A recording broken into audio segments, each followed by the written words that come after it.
if you want to stay socially limited and have your battery constantly drained, one of the best ways to do that is to never give yourself the opportunity to adapt and recover. That person to connect whatever it is they're currently doing to the goal that they truly desire.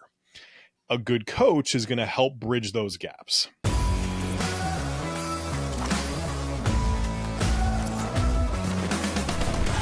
Welcome back to Beyond the Pump, where we break down the business of fitness and nutrition. And today we have a little bit of a treat for you.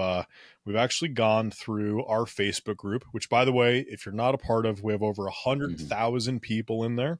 You should definitely be a part of that. Go search on Facebook, jump in there, good conversation. But we've pulled these questions out of the Facebook group as questions that have been recently asked, and we just wanted to get out there and answer them for you guys. So, Andrew, how you feeling today on a Monday? I mean, it's a Monday for sure. Got to do a little bit of driving this weekend, so checked out Pensacola a little bit. That was a whole fun time, and yeah, actually pretty even keel for the week ahead. How about you, man? Did you have a fun little weekend? Did you have a lot of activities this weekend? I wouldn't call it a fun weekend. Stress at home, all the things, but it was good to get home. Made some really kick-ass steaks yesterday for Father's Day, so that was nice. And just hung around otherwise. So yeah, did they at least make you the steaks, or did you have to make them yourself? I wanted it to taste good, most loving way possible. 100%. Yeah, you don't trust the family to do your stuff medium rare. Yeah, exactly. Like, oh, it's well done. Look, it's charred in the middle, just like you like it. You're like, oh, exactly. What is that? What is that? I'll fight you. So, but okay, well, pretty cool. So these questions today, we're gonna serve them up to you, and I'm actually very curious to hear what you have to say. You're definitely probably one of the more pro-social between the two of us. I've gone feral after working from home for the last 4.5 years. But so one of the things that people often struggle with is the social aspect, specifically in-person coaches and trainers. And so this one individual fielded a couple different questions that all revolved around how to be socially agile during the actual delivery of a service and how not to make it awkward, because obviously when you're uncomfortable and you're sitting there trying not to throw up during some back squats, you don't really care about the small talk. But when you got to sit there for 2 to 4 minutes and let your mind wander, it's probably helpful to distract someone. So, the first question is, Steve, how do you motivate unmotivated clients? And obviously, with your more recent business endeavors, I would like to hear the business aspect of that stuff as well, because I think that that's also applicable. Yeah, I think motivating unmotivated people, I'm going to give you two sides of this. The first side is like angry Steve side, which isn't necessarily the right answer, but I think it can be applied in certain scenarios, is if they're unmotivated, then they're just never going to reach their goal, and let them know that. Mm-hmm. So they need to actually put the effort in, get motivated, and do the damn thing. But while that's not the right answer, there's the real power, I would say, comes down to that person to connect whatever it is they're currently doing to the goal that they truly desire. A good coach is going to help bridge those gaps. Mm-hmm. Now, motivation is important in small bursts, in small pieces. And if they are never motivated, what the fuck are we doing? Again, first point. But the reality is you need to fall in love with the process, and you need to fall in love with the ongoing kind of striving for that goal and the micro wins along the way. So if I come to you and, hey, I want to lose 100 pounds, sure. But guess what happens after I lose 40? Man, I still got 60 to go. So a good coach will break down those goals, smaller micro goals that we can celebrate along the way. They're going to tie yesterday, today's, and tomorrow's efforts towards achieving that long-term big picture goal, but also those smaller goals. And we're going to continue to have temp checks around how somebody's feeling with certain things. For example, I love lifting heavy. When you change my program, Andrew, to not lift heavy, I'm like, man, I hate this fucking thing. And I think I struggled through it for a week or two, and I show him Andrew, why am I doing this? And it's like, well, we're going to help with your joints, your tendons, your ligaments, and all of these things. So that way we continue to Mhm. lift heavy without injury. And I'm like, all right, I'll just get it done. I don't love it, but I understand it, big picture goal. And then 6 months from now, I'm not going to care. And it's just the ability to have those conversations, I would say. So if they're not motivated, they Mhm. don't understand why they're doing something. I would say, I'd love your opinion on a psychological sense, Andrew. Obviously, mine is coming from my point of view. But Mhm. business wise, you need to have people who want to achieve their goals in your business. Otherwise, what are we doing? That sucks for you, and they're not going to stay. They're not going to keep buying from you, and you're not going to be able to help them solve their problem. So, making Yeah. sure that people understand what they're doing, why they're doing it is extremely important. It's incumbent on a coach, a good coach especially, to be able to tie those things together. Yeah. And I mean, mine's generally pretty much, I would say, very similar in the way that it's really important for coaches to understand like the deep rooted reasons behind the superficial actual behaviors. And if you can't really connect the dots for people, they're really going to see it as busy work. And let's be honest, no one really has time for that these days. If they actually are trying to make some meaningful progress. So backing up for a second, it's kind of like, well, what is motivation inherently? And when I hear this question a lot, is like, what I'm picturing in my head is a coach grabbing a client and like repositioning their head to look in the direction that they want. And the client's just like trying to fight them every, step of the way. And I think that it creates a really unpleasant mutual experience for both the coach and the client. And so I would, suggest a repositioning or a reframe of like, well, why are you trying to force someone to do something they don't inherently want to do? At the end of the day, I mean, if you ever try to force an adult to do something they don't want to do, and it's not something that has significant long term and immediate repercussions, I think you're going to have a lot less leverage to change their behavior. And so when someone comes to you and they say, I want to lose 5 pounds, that's really not long term leverage, nor is it short term benefit. And so when you think about how that changes the status quo, of course, they're not really going to be super vested in that. And as soon as the person that called them fat that caused them to go down the spiral is no longer around, or maybe they have some vacation, maybe their mother-in-law comes in, or maybe their father-in-law says a snide comment that causes the whole cascade of like, I need to lose weight. Well, we know that the trans theoretical model of behavior change, they now know they have a problem, or they're now pre-contemplative. Now they're contemplative. Oh gosh, what do I do about this? And now you have to really solidify and connect that on a very deeply rooted level, usually externally. Because when we try to say like, hey, you don't want this enough, and we kind of like make it a moral thing of you versus good or bad, it's not really something that most people, when they fail, are going to feel super comfortable with. So we want to remove a lot of that judgment, and we just want to really try to understand, what the long-term ramifications of inaction are, because there's a cost to everything. And that means if you don't change, nothing is going to change. And that's where I usually like to offer that perspective to clients that, hey, like, we're not making the progress we want. What could potentially be, if we draw this out far enough, how is your life going to be? And are you okay with that? And sometimes that is a reality check that you need to ask. Although, in my experience, usually most people, when they're invested in stuff, are going to eventually take a turn and do the things they're supposed to do. It might just take a little bit extra time for them to really understand what that looks like. But for the most part, people will do the things that they prioritize and the things that they inherently think are important. Your goal as a coach is to like understand what that is beyond what they're telling you, and kind of go from there. Yeah. So pretty much similar. Understand their why, go from there. So the next question though is, how do you fill the time between the work? Which is a more generalization of the question was, how do you fill the time between the sets?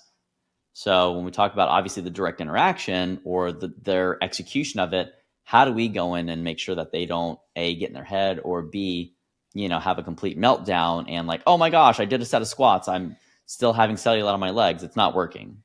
So Steve, from your perspective, I would say on the and this is micro side of relevant. things, the smaller, like little things, this Mm-hmm. person is 100% over analyzing what's going on in this person's head in between sets. Frankly, unless you're not challenging them enough during the sets. Because I know for Mm-hmm. me, at first, is like, hey, go rest for 3 minutes. I'm like, 3 minutes? That's like an eternity. I could lift 14 times more if I just keep going. But then I was like, wait, if I actually lift hard, I need like 2 minutes just before I feel comfortable again. And then another 30 seconds to psych myself out for the next set. So, like, Mm-hmm. Most people should be worried about that. On Yeah. kind of that macro level, a little bit bigger, when we're talking about the downtime in between, call it sets, so maybe in between sessions, in between experiences, in between whatever, there's only so much control that we can have during those downtimes. You want to be in front of people, but you don't want to be accessible 24/7, and that they're so reliant on you that they can't win without you. Because what are we really doing here? As much as we want to say I want to keep somebody with me for 20 years and pay me forever, like, it's just not realistic, and it's also probably not appropriate. Like, we're supposed to Mm-hmm. make people self-sufficient unless they continue to have bigger, newer goals.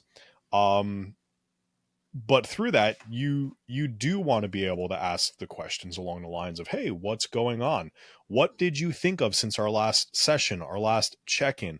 Any thoughts that have come up since we did our assessment, or any of those things, and start to understand what is going on in their brain during some of those points in time.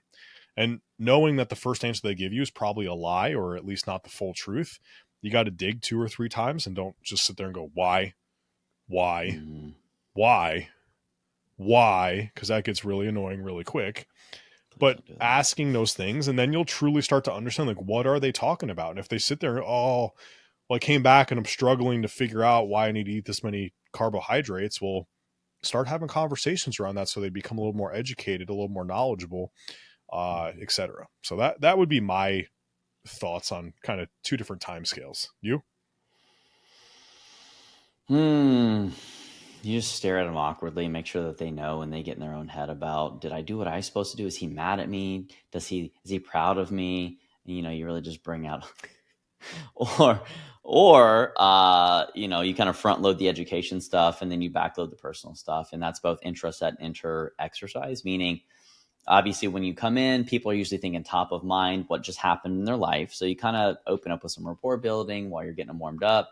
And then while you're actually starting your working set, you're giving them the workout briefing. Hey, this is what we have going on today. These are the things that we want you to start to wrap your brain around. Tell me how it's been since your last session or since our last time that we got to connect. And I'm kind of doing the debrief um, during the warm up. And then during the primary exercise one, I'll give them an educational tidbit during their kind of warm up sets. And then I'll kind of leave them alone / ask them more personal questions after they start getting fatigued, probably like the second or the third challenging set. And I'll take that same formula of like the front stuff. I'll kind of, again, educate the first set or two while they're warming up, which, by the way, like most people should probably do about 2 to 3 warm up sets for most things. So, that's if you just want to keep your connective tissues and stuff, and it's fine. Um, Guys, I'm pretty sure Steve is like, fuck that. I'm just gonna put 315 on the bar and fucking I squat this have whole entire. changed that. I don't load more than one plate on the bar when I Boy. go to warm up. It was really funny. Yeah, I remember the first time I was like, "Hey, man, are you recording your warm up sets?" And he was like, "What warm up? What is that?" And I'm like, "Oh my god!" He's like, 225, 275, 350. I'm like, "Dude, what the fuck?" 220 was a And I'm warm up like doing set. the bar 50 times. Like, God, couldn't believe it. Animal. But yeah, I find that that's, generally speaking, like a way that you can capitalize on people's cognitive changes. And it's not just like you educating them the whole time, which gets really old really quickly. Although you find some people do like to do that. So again, during sets 1, 2, and 3, you're kind of educating them. Hey, this is what we should feel like during this workout. This is where you should feel that. This is what the load we're kind of looking at is. Tell me about your nutrition a little bit. If you want to kind of blend a little bit of that in there, mostly you're probably just collecting information. And then on the last couple sets, you ask them, "Hey, how'd that feel? How's your life going?" And people tend to give you a little more of the personal stuff when they're a little more vulnerable and when they're a little more like fatigued. And so that's why I say, like, you can kind of dig into some of those things if you had questions, if it's ethical and if it's relevant. And then generally speaking, as you get into your accessory exercises or your conditioning, if you're doing conditioning, you're just not going to talk to them. Probably you just encourage them a little bit. But if you're kind of just, again, beating the shit out of them like a hypertrophy workout and you're doing some kind of triceps or something, you're probably just asking about, hey, what do you got going on this weekend? You excited? You want to kind of give them something uplifting to focus on. Otherwise, just go in the pain cave, which, I mean, unless they're a BDSM connoisseur, most people are not really into that. So that's probably what I would suggest, of filling time between sets, which transitions us into like the next question when we're talking about vulnerability of like, how do you approach clients that are in crisis or like that are going through tough times, Steve? So I think the disclaimer here out of the gates is understand your role and your responsibility and what your limitations Mm-hmm. are and what you're qualified to solve. You need to act as a friend, but be careful of some of the advice that you might give, right? Like I just want to start off with that. Um, Mm-hmm. that all said, I think it depends on where you're at in the relationship with this person. If they come in second session ever training with you and it's just unloading a bunch of stuff, that's an entirely different scenario than maybe 2 years worth of history with them and understanding who they are. Uh, the Mm-hmm. 2 week person is probably a little unhinged and off their rocker. Um, might be a good time if it's like wildly out of this world to just, maybe you should go talk to a therapist about some of these things and that might be able to help type situation. But if it's Mm-hmm. 2 years down the road and like they've never really done this, it's literally a thing and you guys have a relationship, then just being inquisitive and being there to be supportive is probably going to be the best thing for them. Again, it depends on the scenario, what's the actual thing going on. But it's hard. You develop relationships with your clients, especially over a long period of time. You want to help, but understand that certain people look to you at such a professional level that they'll take it and do the thing, but you're not qualified to necessarily give that advice. So on the Mm-hmm. eyes of kind of don't get in trouble and cause a problem, just be careful and make sure you're talking about things that are within the scope you should be able to talk about. Yeah. Yeah. No, I agree. And I think that scope is huge when it comes to, and scope of practice exists mostly from a legal perspective, but also because most people aren't really emotionally equipped or like competence wise equipped to help people navigate these things, which, I kind of liken it to if you're pulling on a thread in your clothes, like if you pull the thread the wrong way, you can start to bunch up the rest of the fabric. You can start to pill your shorts. You can really cause some long-term damage or really just reduce the durability of that thing long-term. And the same thing happens with people's emotions or, the issues that they're dealing with. And if you start to pull on a thread, you might really unravel somebody. And if they go back into the world and they're super raw and emotional and like, you just really done that person a disservice because who knows what kind of interpersonal or interactions they're going to have whenever maybe they need to go and see and pick up their kid from daycare or something else. And maybe they're just like crying and the kid now sees that. Now, there's just like second and third order effects here that we just want to be responsible for whenever we're dealing with people that are going through a tough time, so to speak. Now, that's not to say that if you do have exactly what Steve said, like a baseline relationship, that would be very appropriate for you to just generally support them and hold space for them and like not necessarily offer super in-depth suggestions. Please don't ever recommend that people leave their job, leave their spouse, make any significant life changes outside of the gym. That is where you are going to fuck them up more often than not. Give them your opinion, let them know it's an opinion, but please do not encourage any substantive life changes. I've seen people quit their jobs because personal trainers said, you got to reduce your stress. Person quit their job, couldn't find another job, ended up going homeless. Don't do that. Please don't do that. Cautionary tales. And this is actually a great segue because we have a clinical collaboration course that, you know, helps you interface with the appropriate healthcare providers. And so that's something that as you're learning, how do you build your business and how do you, take care of your client, which is a very well-intentioned thing. The best thing that most people can do when it comes to mental illness or mental health issues is to refer them out to a mental health provider. And so we generally suggest finding a psychologist in your nearby community or somewhere that you can trust. Psychology Today is a great resource if you don't even know where to start to look for that stuff. Call these people, talk to them, mention that you're looking for a partnership, and that's probably a really good start for you. And that's what I would say is I'd leave it alone. Don't make any life changes. Just kind of give them a hug every once in a while if they need it and leave it at that. But now that's something that you also have to be cognizant of. There's something called compassion fatigue. And nurses are the biggest study population where they kind of, if you've ever had a medical experience where you were dealing with a healthcare provider that really seemed a little more cold and callous and just not super caring, that's compassion fatigue because they're probably seeing people die. They're probably dealing with a lot of really sick people. People are just really, fucking pissy all the time anyway.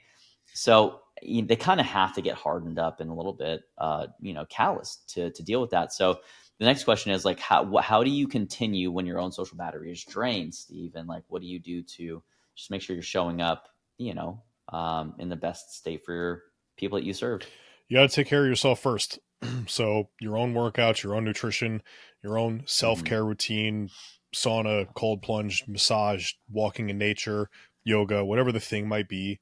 And you need to take some time off. Working trainers, fitness, it's not uncommon to work 6, 7 days a week sometimes, especially when you're really grinding, or 5 really long days and just be tired. So take time off, go on a vacation once in a while, figure it out. Even if it's a staycation and you're just hanging out at home in your backyard for a few days, take some time off. Otherwise, you don't have that chance to kind of recharge and miss your day to day. And that was one of my biggest mistakes that I made early on in my business ownership career.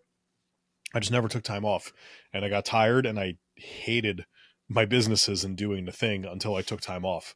My first Mm-hmm. true time off was 3 or so years after I opened my first business, and I took 10 days off and I came back and I couldn't wait to get back to work. But prior to that, maybe a 2 or 3 day weekend at most.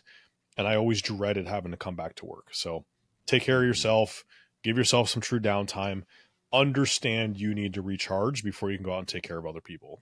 That's easiest thing to think about. Yeah. Well, and I'll say that, and to add to that, your social battery expands the more social you are. And so it's just like training, if you've never really done this before and you've never interacted with six people in a row back to back, and you're like trying to be high energy, and you need to have some strategies in there for what works best for you. Maybe you need a 15-minute buffer between clients to just go sit, stare at the wall, maybe do some admin stuff and make some use of that time. But I think that if you want to stay socially limited and have your battery constantly drained, one of the best ways to do that is to never give yourself the opportunity to adapt and recover. And so this is why taking, a couple of days off a week is probably really important. And I know a lot of trainers right now are probably doing a lot of split shifts if they're newer in the industry, because that's where you're probably going to get the most appointments. So you're actually not working that much. You'll probably work 3 hours in the morning, 3 hours in the evening, but because you're constantly there morning and evening, it's going to feel like you're there all the time. You're going to be there right before bed. You're going to be there after you wake up. And so that cycle is really what grinds people down mentally. So I would say that, just try to consolidate that maybe to one or the other after you kind of have a pretty full book. And that would be the first recovery measure that I would say, is trying to consolidate your schedule. The second thing is obviously like prioritize sleep. And I would say prioritize sleep just about anything else, even your food and your nutrition. Not to say that you shouldn't eat, but if you're not sleeping, like you're really going to have a hard time being compassionate with your clients, and having that positive perspective on clients and why they do what they do is really an important function of getting them to trust you, them feeling like you're really supportive with everything they have going on, and just making sure that you show up your best self. And so also restoring your social battery as well. So sleep, drink some water, make sure you get your own workout in. And you want to schedule your own workouts, by the way. Put that in your calendar. I think that's really important for people. Otherwise, your day will get run through and you just end up ragged, probably, in the 6 to 12 month range. And the last thing I'll say is that everyone's going to get burnt out. You're in the service industry and you're expanding that capacity. And so until you know what the borderlines are and where your limitations exist, you're going to just blast through them. And so you'll get burnt out, you'll go recover, get burnt out again, recover. And slowly that cycle gets really, really fine of like, exactly where that threshold is, where you can pull back and not have to take 2 weeks off to not have a complete shit fit and a meltdown, and try to kick your dog when you get home after working 14-hour day. Please don't kick your dogs, right? Cats are okay, but don't kick the dog. Dogs are lovable. They look at their eyes. But anyway, so that's what I would say is like, you got to know when you're getting a little ragged. The only way to know that is to get out there and get ragged, and then build some things around like, okay, when I am ragged, what do I do? Okay, well, I'm going to go and take a walk. Okay, I need to go and take 2 days. I'm going to go reconnect in nature. I'm going to go and watch a movie at the movie theater. Like whatever that is for you, whatever really causes you to feel better, you want to do that on a regular, prophylactic, proactive state, and you're going to be just fine. But don't expect it to be sunshine and rainbows all the time, because frankly, it's just not realistic. So, last question. Well, So much for 15 minutes. last one. All right.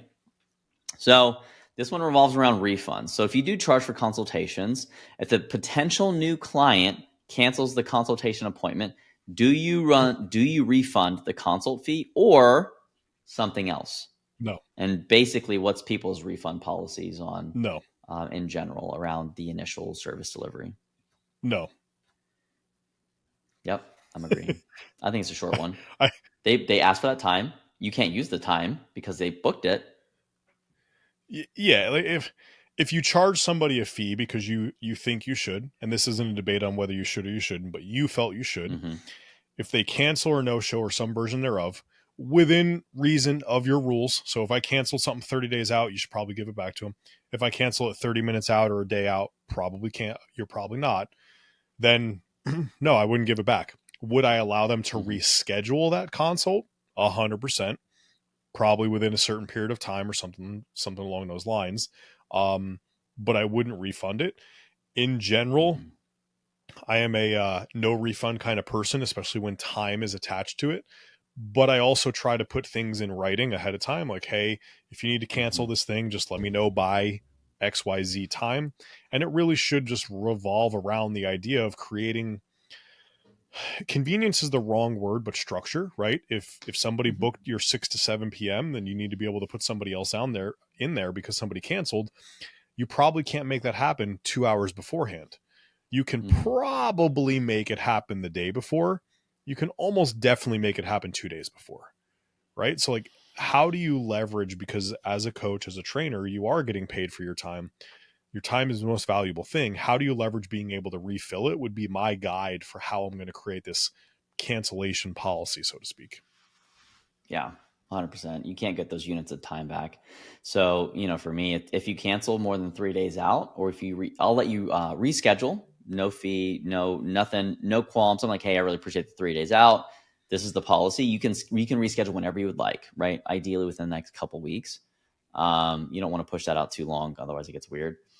But we know that, and I've seen this with a lot of trainers, one of the policies they'll run is that if you cancel and or no show, you can reschedule within that business week at a time that's convenient for the professional that's rendering the service. And that's very, very reasonable. If you're doing anything more than that, I think that that's above and beyond customer service. But also, I think that hopefully you're a very immature business owner and you have the availability. If you don't have the availability, then you might even, frankly, if you don't need the business and you have a waiting list, you would double charge them. Like, you'd be like, all right, cool. You missed your appointment. Sorry. You're going to have to pay for another unit of time because I have a waiting list of people that don't mess with my time. And so I think it depends on where you are in terms of the maturity of your business, the pipeline that you have. Initially, you're going to have to chase people down to show up. And until you develop a really good reputation, which is why you want to be great at service, you're going to have to keep chasing people down.